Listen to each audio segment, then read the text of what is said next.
Hey guys, this is Crypto with James talking to you today about one of the biggest mistakes people make in crypto.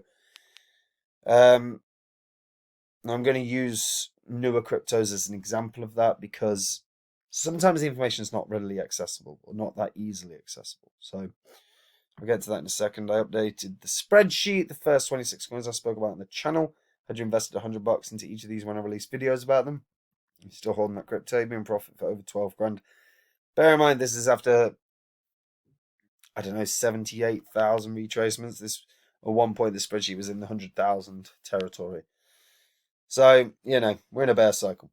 Anyway, these are not the coins I hold, and if you want to see the coins I own, you can come check out Copy My Cryptos, where I share every coin I buy, every coin I sell, how I'm seeing the markets, and the coins that I'm going to be getting into in a bear cycle. A bear cycle, mwah, beautiful time to invest. Everything's down, everything's on discount. It's effectively an extended Black Friday period.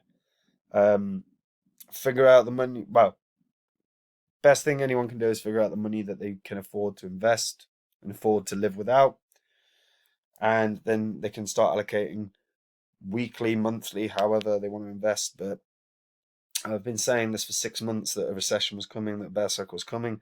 Build your list of cryptos that you're excited about. If you haven't, start doing that. You've still got some time. I've been building my list for a few years, and now it's just reaffirming which ones I'm still feeling really good about, which ones I think can make those 20 times gains or 50 times gains or more. So if you want to know what I'm getting into, you can click the link in the description and check it out. Right, I'm going to use Polkadot as an example. So the biggest problem that anyone has, not that anyone has, but you know what? The biggest problem that occurs for new investors in the crypto space is not really understanding token distribution. Token distribution is something that people have to wrap their head around because you'll have experienced the drops as a result of an increase in circulating supply over the course of time. So, as an example, right, Moonbeam launched, and when it launched really well. It launched at $15. But as the token supply has increased, and it's still only about 27%, but when it was released, it was about 8%. As the token supply has increased, the price has dropped because it was diluted. Same thing happened with Moon River. When Moon River started and ran up to like $500. I don't know where Moon River is at now. Um, and this is something you got to bear in mind because it's Moon River's at 22. But when it first came out, so the circulating supply was tiny compared to where it's at now. And this is something you got to bear in mind. And sometimes this token distribution information or the token release schedules are not that easy to find. So it does require time. If you're excited about something, but you have no information about this, you don't know where this information is. You've got to research it and you've got to look it up because it takes time and it takes energy and it takes effort. So as an example, Deeper Network has only like, what's this? 12% of the overall tokens out. So there's still basically a 10x on the amount of on the supply right now to be released. What's the schedule for that? This isn't a dig at Deeper Network, but you got to look this stuff up. It's not always that easy to find. White paper, jump on the white paper. That usually has something, particularly when it's a docs-based one. Um, so we've got file encryption, operating systems, tokenomics, overview, governance. So possibly tokenomics. So we'll have a look. Tokenomics of this 6 billion is allocated as block rewards. The initial block rewards consist of Genesis staking and network bandwidth sharing. Okay, but not actually anything there really. Okay. Token economic distribution plan. Total tokens to be issued. Token ratio. Team and investors own 10%. Well, we've decided to allocate 60% of the tokens. See table 4. What was it in appendix? What? See table 4 via. Oh no, it's just that. Okay. So you know when, so you know like roughly the proportions, mining, etc. You don't actually have a release schedule. So you've got to find that information. It's the same with most of these cryptos, right? And I do this to highlight that it's not actually that quick or that easy. Affinity is one I found, but even then, it's not the simplest. So we've got tokenomics. So you find the white paper, find the tokenomics, you can see the distribution. So there's 2 billion tokens for affinity, right? 300 million was part of the private sale. Public sale, 5% of the total supply. So you've got 300 million of EFI for private sale, 500 million for public for public sale, excuse me. 15% of the total supply is reserved for nominator staking and pools. These tokens are provided as rewards for running the parachain during the first 8 to 10 years. Fine.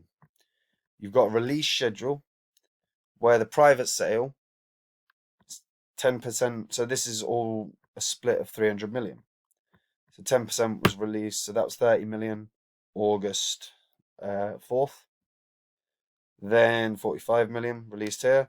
So that's 75. Then another 45 million. That's 120. Then another 45 million. That's 165. So there's 165 million there released from private sales. So right now, either CoinMarketCap have it wrong. Well, CoinMarketCap probably do have it wrong because the circulating supply is saying it's 169 million, but 100 million was public sale, and 165 million should have been released by now for private sales. So the circulating supply should be at least 265 million. This data needs checking. This is what I mean. There's still 12 times this amount of money to come out. So you're looking at a market. So if it holds its price point, you're looking at a market, a fully diluted market cap of 453 million. That's massively different to the market cap right now. And you got to understand, like, when that many tokens are flooding the market and you've got volume that's quite low, is it more likely that there's a dump on the way? And it's going to be much harder for cryptos with such a small circulating supply as a percentage of the total supply to actually hold their value. This is something that people need to bear in mind. I often find that this is one of the biggest errors in terms of research that people do. I've done it. I've done it in the past where I got excited about a crypto and missed something obvious. It does happen. It does happen.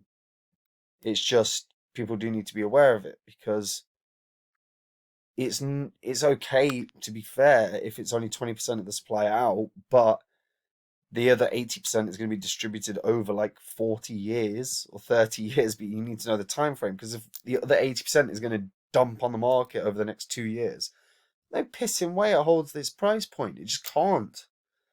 Most cryptos cannot hold their price points if their circulating supply is about to be increased fivefold across a small time frame. Very, very important. And it's one, again, it's a little piece of information, but people omit it out of enthusiasm. And I legitimately get it. But, guys, it is a massive, massive cock up.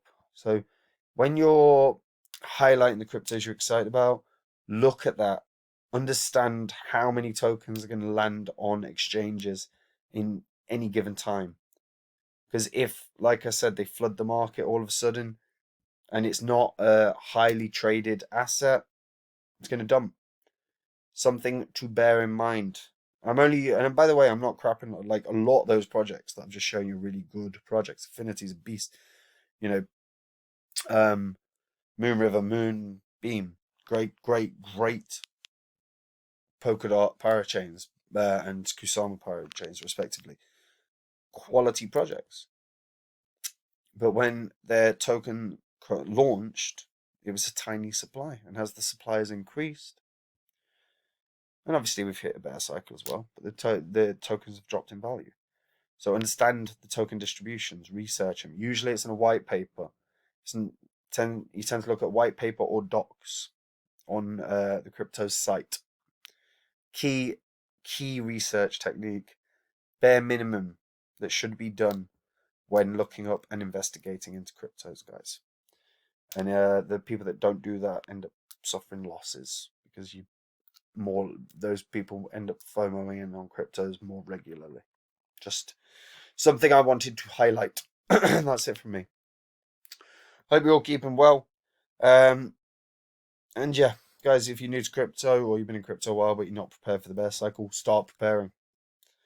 And if you don't have the time or the energy, then you can come see what I'm going to be getting into during the bear cycle by clicking the link in the description and checking out the site and the success stories. If you want to be a part of it, I look forward to seeing you.